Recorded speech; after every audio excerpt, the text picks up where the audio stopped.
Dominique Dupont, bonjour. Bonjour. Merci d'avoir accepté notre invitation. La LPA vient de souffler ses 100 bougies et on a d'ailleurs suivi votre actualité avec l'exposition de belles photos sur les grilles du parc Jean-Baptiste Lebas que l'on voit d'ailleurs actuellement sur ces écrans. Mais ce n'est pas fini, ce bel anniversaire va se poursuivre et je crois savoir que ça sera même jusqu'en 2014. Tout à fait, parce que l'association a été déclarée en préfecture en 2014, même si elle a commencé ses activités en 2012. Et donc, on va organiser un certain nombre d'événements courant 2013 et 2014. Et pour l'instant, fin 2012, vous pouvez également retrouver l'exposition dans le hall d'honneur de la mairie de Tourcoing pendant tout le mois de novembre. Et nous convions également les amoureux des animaux à des projections de films animaliers à 14 h, toujours à la mairie de Tourcoing dans la salle des fêtes, et à 20 h 30 pour les adultes. Sans oublier les portes ouvertes, parce qu'il va y en avoir aussi. Oui, il y a des portes ouvertes. Il y a eu nos portes ouvertes de début octobre et nous ferons également des portes ouvertes en avril, enfin au printemps prochain. Alors, est-ce qu'il y a plus d'abandon aujourd'hui qu'il y a 100 ans ? Alors c'est difficile à dire parce qu'on n'a pas de chiffres exacts et fiables sur une centaine d'années. Par contre, ce qu'on peut dire, c'est qu'il y a probablement une structure de l'abandon qui change. Donc peut-être un peu moins d'abandon de chiens, mais une augmentation faramineuse de l'abandon des chats. On le voit sur quelques années, il y a de plus en plus d'abandon de chats. Alors ça c'est dû au fait qu'il y a de plus en plus de chats dans les familles. Aujourd'hui on est à peu près à 2 foyers sur 3 qui ont un animal domestique et de plus en plus de chats parce qu'il est plus adapté à la vie en ville. Et puis on a également beaucoup d'abandon de ce qu'on appelle les nouveaux animaux de compagnie, donc serpents, araignées, iguanes, etc. Dont nous, notre position, c'est de dire que ce ne sont absolument pas des animaux de compagnie, ce sont des animaux sauvages qui ont vocation à rester dans la nature. Et tous ces abandons, ils sont dus plutôt à la crise, si on devait trouver une cause? Il y a des comportements contraires, en fait, dans l'évolution du rapport de l'homme à l'animal, des comportements qui s'annulent. D'un côté, il y a de plus en plus de gens qui apportent de plus en plus d'attention à la souffrance et à la détresse animale.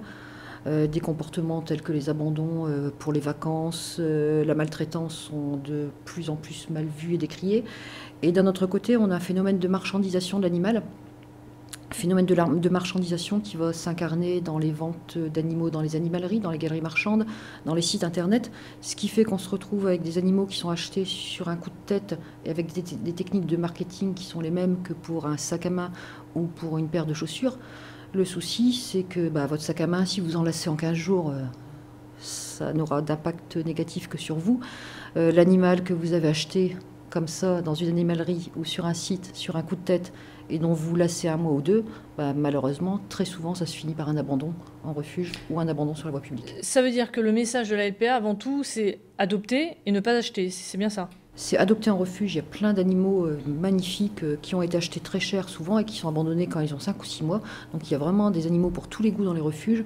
Donc s'il vous plaît, il y a le réflexe d'abord d'adopter en refuge avant d'acheter pour arrêter cette course de production animale et de vente avec pour seul but le profit et derrière toute la détresse qui est provoquée. Surtout que vous êtes bien entouré, il y a des personnes qui étudient le comportement des animaux et donc on peut se rapprocher d'une espèce en particulier. Tout à fait. Alors cet anniversaire se déroule dans des conditions difficiles, on peut le dire pour vous, puisque les refuges de Roubaix et de Lille sont vétustes. Vous étiez en pourparlers avec la communauté urbaine pour avoir un nouveau terrain après plusieurs années. Aujourd'hui, on en est où concrètement dans ce projet ? Alors on en est où effectivement c'est une histoire qui traîne depuis trop longtemps et c'est d'une certaine manière incompréhensible puisque le refuge de Roubaix assure l'obligation légale de fourrière de 80 communes. Donc on est bien face à une obligation légale des communes d'avoir recours à une fourrière. Donc ce qui est totalement incompréhensible, c'est que le dossier traîne depuis si longtemps. L'année dernière, il y a une avancée dans le sens où enfin la communauté urbaine s'est saisie de l'affaire et a permis de sortir la question d'un phénomène de patate chaude où les 80 communes qui étaient desservies par le refuge se relançaient la balle depuis 15 ans. Donc nous avions enfin de grands espoirs d'avoir une réponse et une solution. Et puis cette solution, on n'arrive pas. On nous avait promis une réponse pour le printemps dernier. Et aujourd'hui, on nous dit qu'il y aura probablement une réponse fin d'année, début 2013. Ouais, sachez que de notre côté, nous, on a tenté à plusieurs reprises de contacter Alain Bertrand, qui est en charge de ce dossier à la communauté urbaine. Bon, celui-ci n'a pas souhaité nous répondre. Qu'est-ce qui bloque, selon vous ? Ce qui bloque, à mon sens, c'est uniquement une question de volonté politique, alors, ou plutôt d'absence de volonté politique. Alors pourquoi y a-t-il absence de volonté politique sur la reconstruction d'une fourrière refuge? Nous, on pense que d'un côté, il y a une surestimation des nuisances provoquées, avec des politiques qui pensent qu'il y a des gros soucis de bruit, d'odeur et compagnie, alors que si on regarde les derniers refuges fourrières modernes qui ont été construits par des communautés d'agglos dans la région ces dernières années, je pense à ceux de Calais, à celui de Douai, on n'est absolument pas sur des bâtiments qui génèrent des nuisances. Au contraire, on est sur des bâtiments qui peuvent être agréables, qui peuvent être source de fierté pour un élu local. Et je pense également qu'il y a sous-estimation de l'importance qu'un tel équipement revêt pour la population, pour les habitants. Les gens, je vous le disais tout à l'heure, 2 foyers sur 3 ont des animaux. Donc pour les gens, c'est très très important d'être sûr, le jour où ils perdent leur animal, de pouvoir le retrouver dans un établissement qui en a pris soin. C'est bien sûr important en termes de protection animale d'avoir un refuge accolé à une fourrière, parce que si l'animal de fourrière n'est pas récupéré par son propriétaire, la seule manière d'éviter une mort certaine et de pouvoir le proposer à la réadoption, c'est d'accoler un refuge à la fourrière. Et puis d'autre part, il y a une sous-estimation, à notre sens, de la qualité de vie qu'apporte l'animal dans la ville. Alors vous avez aussi le projet de maison de l'animal. Oui, vous nous en parler. Tout à fait. Alors ce projet de maison, on voulait sortir simplement de la fonction de fourrière qui est souvent est connotée très négativement. Donc nous, ce qu'on propose aux villes, c'est qu'elles construisent une fourrière. Nous, à côté, on s'engage à construire un refuge moderne qui permettra la réadoption des animaux. Ce qu'on souhaite également, c'est monter une unité d'information et d'éducation, parce qu'on s'aperçoit qu'il y a de plus en plus d'abandons qui sont dus au fait que certaines personnes ne savent plus quel comportement adopter par rapport à l'animal qu'elles ont adopté, justement, et qu'il y a beaucoup d'abandons qui sont dus à un défaut d'éducation canine, tout simplement.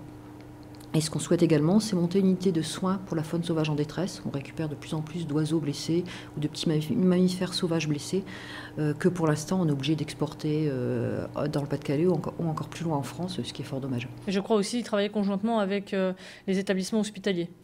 On reçoit énormément de demandes d'établissements hospitaliers ou d'établissements de soins qui souhaitent pouvoir venir régulièrement avec leurs pensionnaires dans les refuges pour faire ce qu'on appelle de la zoothérapie, parce que l'animal apporte... Vous en faites, je crois, vous, on en fait effectivement au refuge de Lille. On accueille 5 établissements, donc un établissement par jour, depuis plusieurs années déjà. Et ces établissements viennent avec des personnes qui sont en difficulté psychologique ou physique. Je pense par exemple à un centre traumatisé de la route. Et le contact avec l'animal crée un sursaut de vitalité. On a envie, pour promener l'animal, pour jouer avec lui, pour avoir des échanges avec lui, de faire des efforts physiques. Et ça fait un bien fou psychologiquement. Merci beaucoup Dominique Dubon pour toutes ces précisions. On vous souhaite encore un bel anniversaire pour les 100 ans de la LPA, et on rappelle que l'adoption reste le plus beau des cadeaux et qu'il y a encore beaucoup d'animaux qui attendent une maison chaleureuse. C'est la fin de cette édition spéciale. On se retrouve dans un instant pour un nouveau flash à 17h15. Restez avec nous sur Grand Lille TV.